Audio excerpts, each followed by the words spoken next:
मनोभावों का स्वास्थ्य पर प्रभाव। मनुष्य शरीर की सारी गतिविधियों और क्रियाकलापों का संचालन मस्तिष्क द्वारा होता है।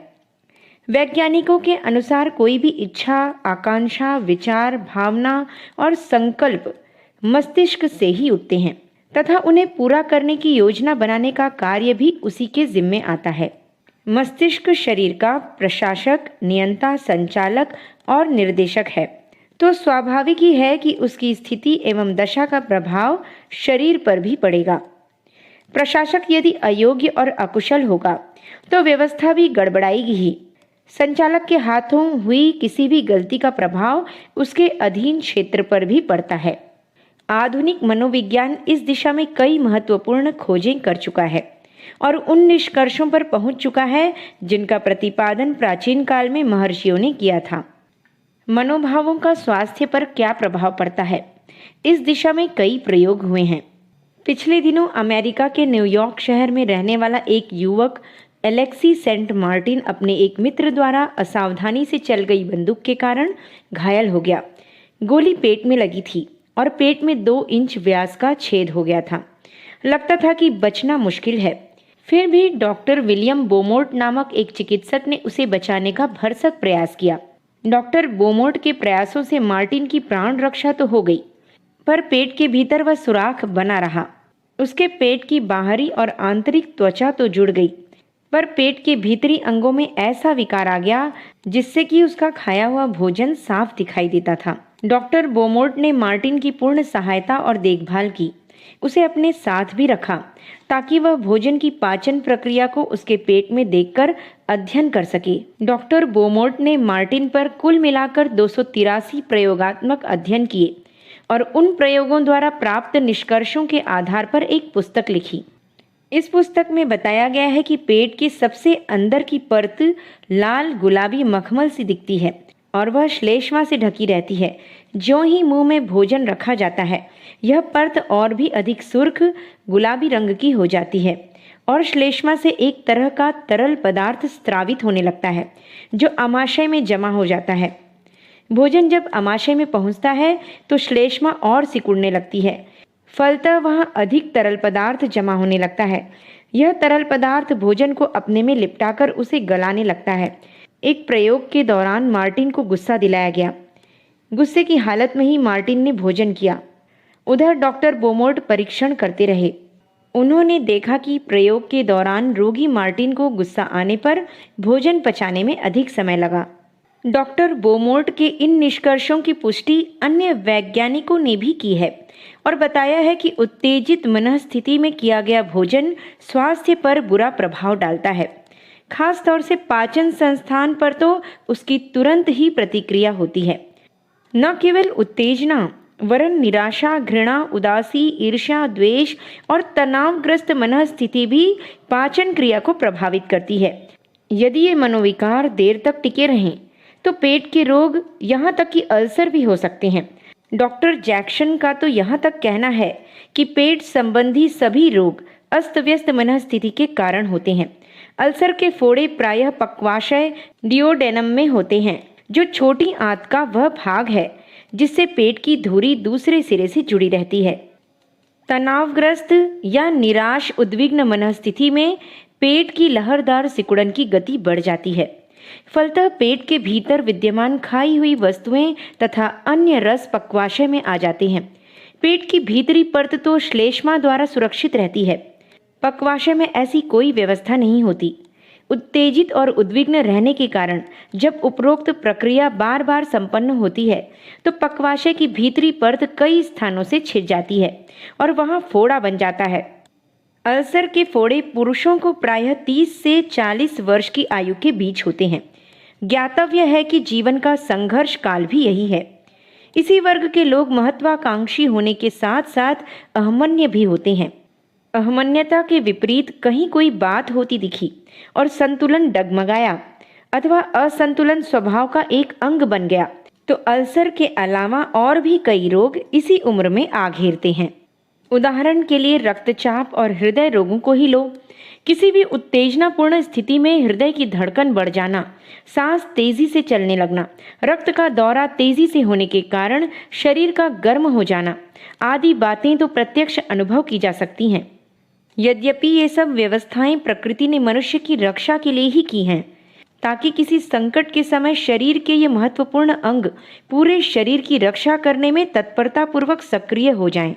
परंतु उत्तेजना जब व्याधि विकार की तरह बन जाती है तो उसकी प्रतिक्रिया भी बार बार शरीर के उन अंगों को उत्तेजित करती है और परिणामतः स्वास्थ्य पर बुरा प्रभाव पड़ता है।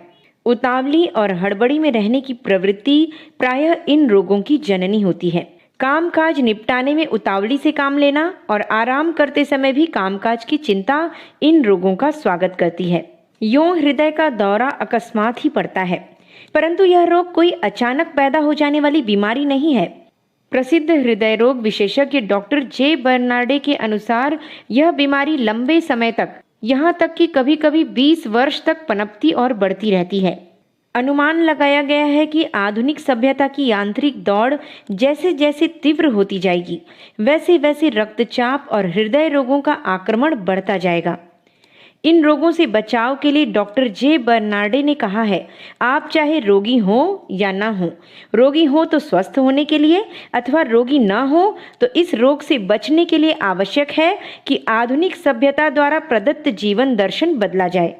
बहुत हबड़-दबड़, भाग-दौड़, व्यग्रता, उतावली और तीव्र मानसिक संवेगों से बचा जाए और सुनियोजित शांत ढंग से उन्नति के लिए प्रयास किए जाएं। परिवर्तन या उन्नति के लिए शारीरिक अथवा मानसिक बोझ उठाना हर दृष्टि से हानिकारक ही है।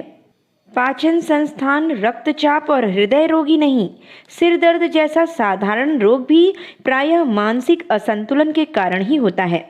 डॉक्टरों का कहना है कि सिर दर्द की शिकायत करने वाले 90% रोगी केवल मानसिक तनाव के कारण सिर दर्द से पीड़ित होते हैं। एक अध्ययन में रोगियों से कहा गया कि जब भी उन्हें सिर दर्द हो तब वे उस स्थिति को नोट करें जो कि सिर दर्द होते समय थी। इस अध्ययन से प्राप्त निष्कर्षों के आधार पर कहा गया कि सभी रोगियों को उसी स्थिति में सिर दर्द उत्पन्न हुआ जिसमें कि उन्होंने दुख अनुभव किया। दुखोत्पादक भावनाओं के कारण गर्दन और सिर की मांसपेशियों में ऐंठन होती है और यह ऐंठन ही सिर दर्द के रूप में अनुभव होती है। इस अध्ययन के दौरान खास तौर से यह नोट किया गया कि ऐंठन का कारण कोई शारीरिक या मानसिक श्रम नहीं था, वरन उद्वेग अथवा दुख की अनुभूति के परिणाम से ही ऐंठन होती थी। शरीर शास्त्रियों के अनुसार सिर दर्द का मस्तिष्क से कोई संबंध नहीं होता। मस्तिष्क के चारों ओर खून ले जाने वाली शिराएं ही सिर दर्द को जन्म देती हैं। तनाव अथवा दुखोत्पादक भावनाओं के समय ये नलिकाएं फैल जाती हैं। इस फैलाव को कभी कभी कनपटी की त्वचा पर हाथ रखकर भी अनुभव किया जा सकता है। मांसपेशी की ऐंठन से होने वाला सिर दर्द इन नलियों के ज्यादा सिकुड़ जाने से होता है। माइग्रेन भी सिर दर्द का एक प्रकार है। यह सिर के एक तरफ ही होता है।